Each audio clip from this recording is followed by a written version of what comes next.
ஆண்டவர் இயேசு கிறிஸ்துவில் பிரியமான சகோதர சகோதரிகளே,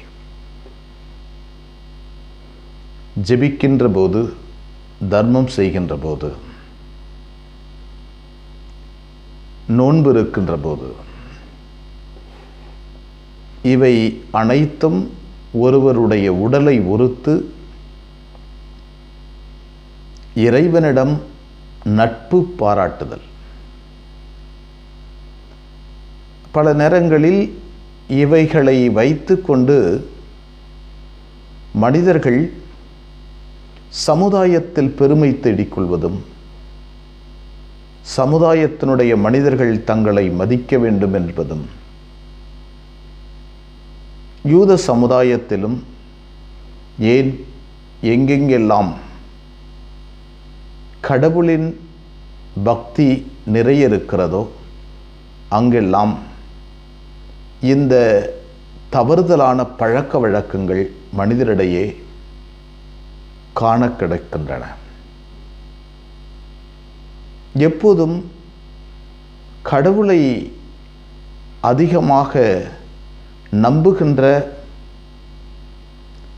கடவுளை அதிகமாக தன் உள்ளத்தில் வைத்திருப்பது போல ஒரு பாசாங்கு செய்து மனிதர்களை நம்ப வைப்பதும், அவர்களிடமிருந்து அதிகமான மதிப்புகளை கோருவதும், பண மதிப்புகளை கோருவதும் அந்த காலத்திலும் சரி இந்த காலத்திலும் சரி இருக்கின்ற ஒரு தவறுதலான பழக்க வழக்கங்கள். பக்தியாக இருப்பதனால், அதிகம் தர்மம் செய்வதனால், அதிகம் நோன்பு இருப்பதனால், பொது இடங்களில் சத்தமாக கத்திக்கொண்டு ஜெபம் செய்வதனால் மனிதனுடைய மதிப்பை கோரக்கூடாது. மாறாக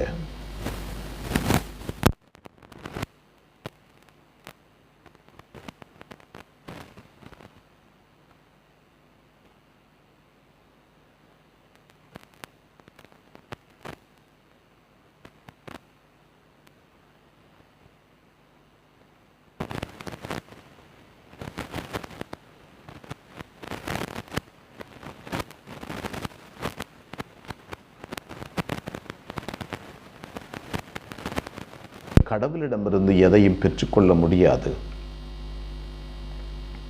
எனவே நம்முடைய செயல்பாடுகள், சொற்கள்,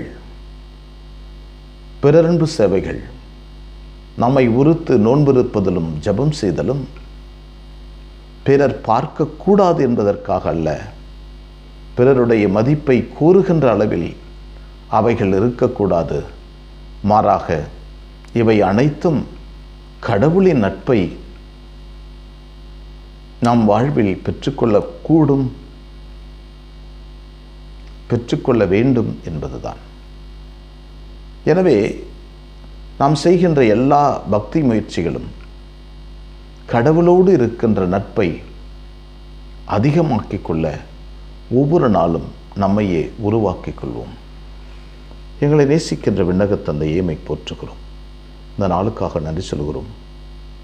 நீர் எங்களை படைத்து பராமரிப்பதற்காக நன்றி, எங்களோடு பயணம் செய்வதற்காக நன்றி ஆண்டவரே. உமது அருளுக்கு நன்றி, உமது ஆற்றலுக்கு நன்றி, உமது வல்லமைக்கு நன்றி, நீர் கொடுத்த சகாயத்திற்கு நன்றி ஆண்டவரே. கடவுளுடைய பணியாளர்களாகிய நாங்கள் செய்கின்ற வேலைகளினால் நாங்கள் பெருமையை தேடிக்கொள்ளாமல், நாங்கள் செய்கின்ற வேலைகளினால் உம்முடைய பிரசன்னத்தில் நட்பை அதிகமாக்கிக் கொள்ள எங்களுக்கு உமது இரக்கத்தையும் கனிவையும் தொடர்ந்து தாரும் ஆண்டவரே. அன்னைமரியே, எங்கள் அன்பு தாயே, திருமகனிடம் எங்களுக்காக இடைவிடாது பிரிந்து பேசும். ஆமென்.